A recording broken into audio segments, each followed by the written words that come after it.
فرستاده آن هول گفتار دید، نشسته منوچهر سالار دید.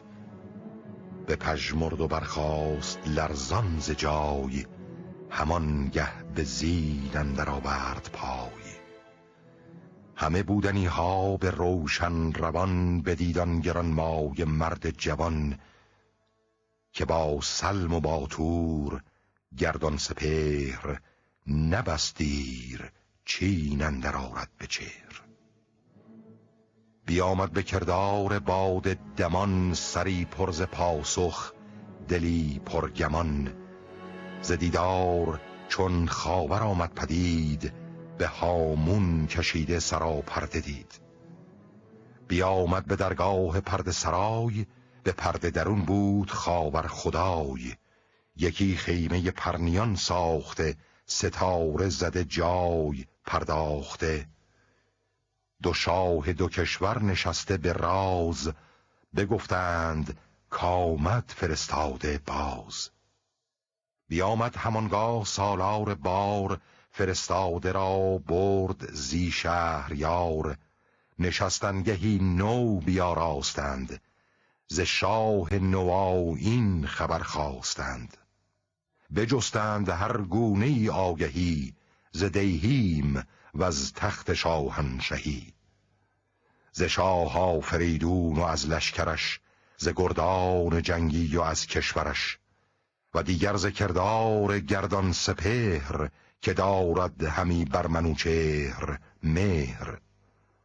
بزرگان کدامند و دستور کیست، چه مایستشان گنج و گنجور کیست. فرستاده گفتان که روشن بهار، بدید و ببیند در شهریار. بهاریست خرم در اردیبهشت، همه خاک عنبر همه زر خشت.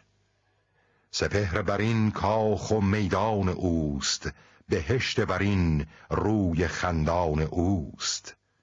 به بالای ایوان او راغ نیست، به پهنای میدان او باغ نیست. چو رفتم به نزدیک ایوان فراز، سرش با ستاره همی گفت راز. به یک دست پیل و به یک دست شیر، جهان را به تخت اندر آورده زیر. ابر پشت پیلانش بر تخت زر، ز گوهر همه طوق شیران نر.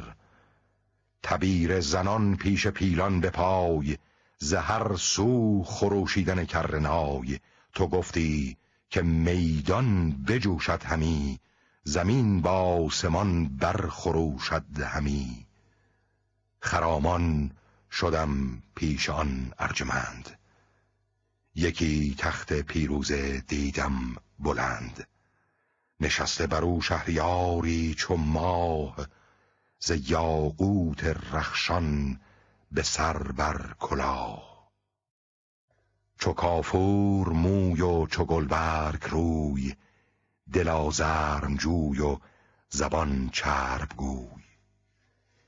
جهان را از او دل به بیم و امید، تو گفتی مگر زنده شد جمشید. منوچهر چون زاد سرو بلند، به کردار طهمورث دیوبند. نشسته بر شاه بر دست راست، تو گویی زبان و دل پادشاست. به پیش اندرون قارن رزم زن، به دست چپش سرو شاه یمن.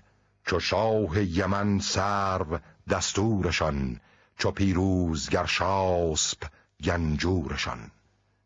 شمار در گنج ها ناپدید، کس اندر جهان آن بزرگی ندید.